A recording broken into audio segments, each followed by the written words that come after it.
मीना के बारे में बताता है कि वो उससे शादी करना चाहता था, पर जैसे ही उसके माँ बाप कटपुली गांव का नाम सुनते हैं तो वो शादी से साफ इनकार कर देते हैं। क्या हुआ माँ, आप लोग ऐसे चौंक क्यों गए? अरे उस गांव पर तो श्राप है, श्राप। उस गांव की किसी लड़की से कोई शादी नहीं कर सकता। ये आप कैसी बातों में विश्वास करने लगे हो? ये सब बेकार की बातें हैं। मनोज के माता पिता इतना कहकर वहाँ से निकल लेते हैं। मैं शादी तो मीना से ही करूंगा, और क्या है कठपुली गांव का श्राप वो भी जानकर रहूंगा। अगले दिन मनोज झूठ बोलकर कटपुली गांव के लिए निकल पड़ता है। वहाँ जाकर उसको ऐसा कुछ भी नहीं लगता कि उस गांव पर कोई श्राप है। मनोज वहाँ अपने दोस्त विपिन के घर रुकता है। मीना को जब पता लगता है कि मनोज उसके गांव में आया हुआ है तो वो बड़ी खुश होती है और एक दिन चुपके से खेतों में उससे मिलने जाती है। मनोज, तुम यहाँ कैसे? आना पड़ा मीना, मैंने अपने घर तुमसे शादी की बात की तो उनको कोई एतराज नहीं हुआ, पर जैसे ही उन्होंने तुम्हारे गांव का नाम सुना तो बस उनके तो होश ही उड़ गए। मुझे इसी बात का डर था। मतलब तुमको श्राप वाली बात पता थी? वो तो पूरे गांव को पता है, यहाँ की लड़की से कोई शादी नहीं करता। पर ऐसा क्यों? क्योंकि श्राप लगा हुआ है इस गांव पर, या फिर बोलो हम गांव की सभी। पर वो लड़का था बोना। उस लड़की के घर वालों को जब ये बात पता चली तो उन्होंने उस लड़की को बहुत डांटा और उस लड़के से मिलने से साफ मना कर दिया। वो लड़की भी नहीं मानी। एक रात वो बौना लड़का उस लड़की को आधी रात में चुपके से लेने आया, पर उस लड़की के भाई ने उसे पकड़ लिया। फिर क्या हुआ? उसको बहुत मारा? उससे भी बुरा किया उनके साथ। उस लड़की के भाई ने उस लड़के के हाथ पैर रस्सी से बांधकर आंगन में लटका दिया। उसके बाद कोड़े उसको इतना मारा कि उसकी खाल के चीथड़े चीथड़े हो गए। मीना ने ये सब हर पल अपनी आंखों से देखा, पर वो कुछ न कर सकी। हर पल उस लड़के की चीख चारों तरफ गूंजती थी। किसी को भी उन दोनों पर तरस नहीं आया और एक दिन उस लड़की की शादी उस बौने लड़के के सामने दूसरे से तय करवा दी गई। हे भगवान, ये तो बहुत बुरा हुआ। बुरा तो उसके बाद हुआ जब वो लड़की फेरे लेते वक्त नीचे गिर पड़ी और उसके मुंह से झाग निकलने लगा। उसने जहर जो खा लिया था वो तड़पती हुई इस बौने लड़के के सामने मर गई और वो लड़का चीखता रह गया। उसके बाद वो लड़का पागल हो गया और बस यही बोलता रहता था कि अब उसके खानदान की क्या बल्कि पूरे गांव की लड़कियों की शादी नहीं हो पाएगी। सब उस पागल की बात को मजाक में लेने लगे कि पागल ही तो है। पर जब उसी लड़की की छोटी बहन की शादी हुई तो वो भी बिल्कुल वैसे ही मंडप में फेरे लेते वक्त गिर पड़ी। उसके मुंह से झाग निकला और वो मर गई। उसके बाद उसके खानदान की और इस गांव की जब भी किसी लड़की की शादी हुई तभी वो लड़की अपने मंडप पर ऐसी ही मौत मरी है जैसे वो लड़की मरी थी। मैं नहीं चाहता कि तुमको कुछ हो जाए। पर मनोज, मैं ऐसे अकेले भी मर ही जाऊंगी। तो क्या करें मीना, क्या इस श्राप से मुक्त होने का कोई हल नहीं? हाँ है ना, उस लंबी चुड़ैल की शादी उस बौने भूत से हो जाए तो हमारा गाँव इस श्राप। सच मनोज? हाँ मीना, ये मेरा वादा है तुमसे।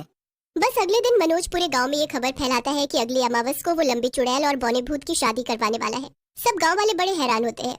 मनोज गांव के बीचों बीच बड़ा सा टेंट लगवा देता है। टेंट लगते ही लंबी चुड़ैल और बौना भूत जाग उठते हैं। किसकी हिम्मत हुई इस गांव में शादी का टेंट लगाने की? लगता है किसी की मौत आई है। दोनों मिलकर जाते हैं तो गांव में बड़ा ही सुंदर टेंट लगा होता है, पर उनको ये पता नहीं चलता कि आखिर शादी किसकी हो रही है। दोनों भूत और चुड़ैल पूरी रात वही टेंट के आसपास रहते हैं, पर उनको फिर भी कुछ नहीं पता लग पाता। अब अगले दिन हर जगह फूलों की सजावट होने लगती है। चारों तरफ हलवाई बैठे मिठाइयाँ बना रहे। आखिर किसकी शादी की तैयारी चल रही है? ये सब इन गांव वालों की कोई साजिश है ताकि वो हमसे उस लड़की को बचा सके, पर ऐसा कभी नहीं हो पाएगा। मेरी शादी नहीं हो सकी तो किसी की शादी नहीं होने दूंगी मैं, कभी नहीं। अब रात को मनोज मीना से बोलता है कि वो कुछ औरतों को इकट्ठा करके टेंट में नाच गाना शुरू कर दे। मीना बिल्कुल वैसा ही करती है। रात को कुछ औरतें ढोलक लेकर नाच गाना शुरू कर देती हैं। लंबी चुड़ैल वहीं खड़ी होती है। गाने और ढोलक की आवाज सुनकर उसका मन भी नाचने को कर जाता है। वो वहाँ रखे घुंघरू उठाती है और बस अपने पैरों में बांधकर नाचना शुरू कर देती है। वहाँ बैठी सभी औरतें हैरान रह जाती हैं। उनके सामने बस उनको घुंघरू दिख रहे होते हैं और उनको एहसास हो जाता है कि लंबी चुड़ैल उनको पहनकर नाच रही है। ढोलक बजाते रहो और गाने रुकने नहीं चाहिए, वो आ गई है।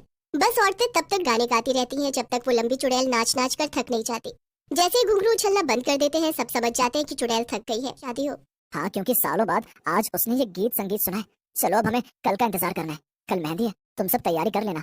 हाँ मैं सब तैयारी कर लूंगी, तुम चिंता मत करो। अगले दिन मीना मेहंदी की सब तैयारी कर लेती है और सभी औरतों को बुला लेती है। सब औरतें एक दूसरे को मेहंदी लगाने लगती है कि तभी वहाँ फिर से वो लंबी चुड़ैल आ जाती है। इनकी इतनी हिम्मत, कल संगीत और आज मेहंदी, और आखिर यहाँ शादी किसकी है? कोई भी तो दुल्हन नहीं है यहाँ। चुड़ैल इधर उधर देखने लगती है, फिर भी उसे कोई दुल्हन नहीं दिखती। फिर उसका ध्यान वहाँ रखी मेहंदी की कीप पर जाता है। कितना शौक हुआ करता था मुझे मेहंदी का। बचपन में माँ के आगे कैसे हाथ आगे कर देती थी कि पहले मैं ही मेहंदी लगाऊंगी। आज भी बड़ा मन है कि मैं भी मेहंदी लगाऊं अपने। बस चुड़ैल एक मेहंदी की कीप उठाकर अपने ही हाथों में मेहंदी लगाना शुरू कर देती है। वो अपने हाथों में इतनी सुंदर मेहंदी लगाती है कि किसी के हाथों में ऐसी मेहंदी नहीं लगी होती। चुड़ैल उस दिन मेहंदी लगाकर बड़ी खुश होती है और खुशी खुशी यहाँ वहाँ घूमती रहती है। घूमते घूमते वो बौने भूत के पास जाती है। ये तुम तो कोई दुल्हन है ही नहीं। शादी कल है, कल हमें उस लड़की को मारना है जिसकी कल शादी होने वाली है। हाँ मुझे याद है, अब बस मुझे कल का इंतजार है। तुम ये मत सोचो कि मैं खुश हूँ तो मैं भूल गई हूँ सब। मैं इस गांव की किसी भी लड़की की शादी नहीं होने दूंगी। होता है। सब जगह जोरों शोरों से तैयारी चल रही होती है। पूरा गांव शादी के लिए अच्छे से तैयार हो जाता है। पूरा गांव रोशनी से जगमगा रहा होता है। ढोल ताशे बज रहे होते हैं। लंबी चुड़ैल और बौना भूत वहां पहुंच जाते हैं। देखो तो जरा, ऐसी शादी तो मैंने कभी नहीं देखी। पूरा गांव शादी में शामिल है। और सजावट तो देखो, पर दुल्हन है कहाँ। अब दोनों मंडप के पास जाकर खड़े हो जाते हैं। वहाँ भी कोई दूल्हा या दुल्हन मंडप पर नहीं बैठे होते। बहुत देर हो जाती है और गुस्से में दोनों भूत और चुड़ैल सबके सामने आ जाते हैं। सब उनको देखकर डर जाते हैं, पर सबको उनका ही तो इंतजार होता है। कहाँ है आखिर दुल्हन? कौन है दुल्हन? तुम हो दुल्हन? हाँ, ये शादी की तैयारी तुम दोनों के लिए है। जो जीते जी ना हो सका वो हम अब करना चाहते हैं। हमें पता है कि तुम दोनों के साथ बहुत बुरा हुआ था और कोई भी तुम्हारी मदद के लिए नहीं आया, पर जो हो गया हम बदल नहीं सकते। पर जो अधूरा रह गया हम उसे पूरा कर सकते हैं। नहीं नहीं, ये नहीं हो सकता। मैं एक चुड़ैल हूँ, मेरी शादी नहीं हो सकती। बिल्कुल हो सकती है। मैं करवाऊंगा तुम दोनों की शादी, और तुम्हारी शादी में पूरा गांव शामिल होगा। तुम्हारी शादी के बाद ही तुम दोनों को और इस गांव को तुम्हारे श्राप से मुक्ति। ये सब तुम अपने श्राप को हटाने के लिए कर रहे हो। हाँ शायद, पर ये